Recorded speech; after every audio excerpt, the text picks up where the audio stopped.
Seperti yang kita tahu, sunat biasanya kita peruntukkan bagi laki-laki. Biasanya nih yang mau beranjak dewasa atau mungkin masih kecil, nah itu dilakukan sunat bagi laki-laki. Tapi ternyata ada sunat untuk perempuan. Apa sih itu? Yuk kita bahas bersama saya Dr. Olive, spesialis obgyn. Nah, jadi memang sunat perempuan ini dulu sering banget dilakukan. Biasanya kita potong di area kelamin perempuan. Nah, tapi untuk istilah medis ini sebenarnya nggak tepat dengan sunat perempuan itu.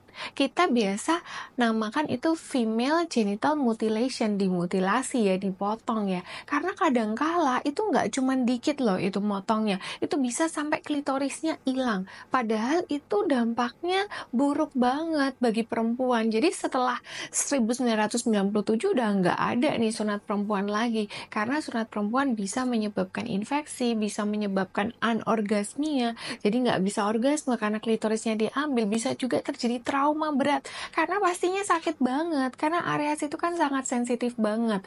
Jadi untuk para perempuan yang mungkin punya anak perempuan, nggak usah khawatir, nggak usah disunat, asal selalu dibersihkan karena kadangkala ketika setelah disunat atau dilukai malah itu bisa membuat dampak yang nggak bagus untuk baby kita. Jadi nggak usah khawatir ya, buat perempuan labia itu memang sudah didesain untuk menjaga di area vulva dan vagina. Untuk klitoris itu memang didesain di area yang sensitif. Jadi tanpa dilakukan sunat atau pemotongan itu nggak akan bahaya sama sekali, meskipun banyak banget yang bilang sunat dilakukan untuk menghambat hawa nafsu buat perempuan.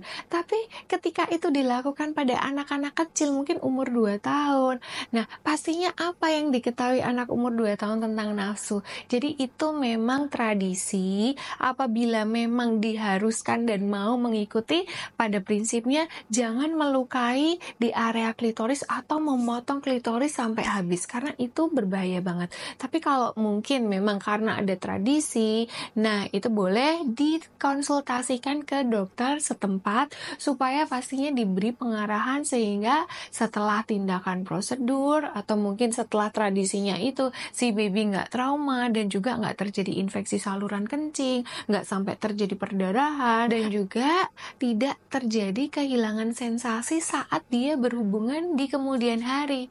Jadi kan karena penting banget pleasure untuk perempuan, jadi nggak masalah, itu boleh dilakukan tanpa sunat perempuan. Sehat reproduksi bersama saya Dr. Olive. Jangan lupa subscribe and share. Bye-bye.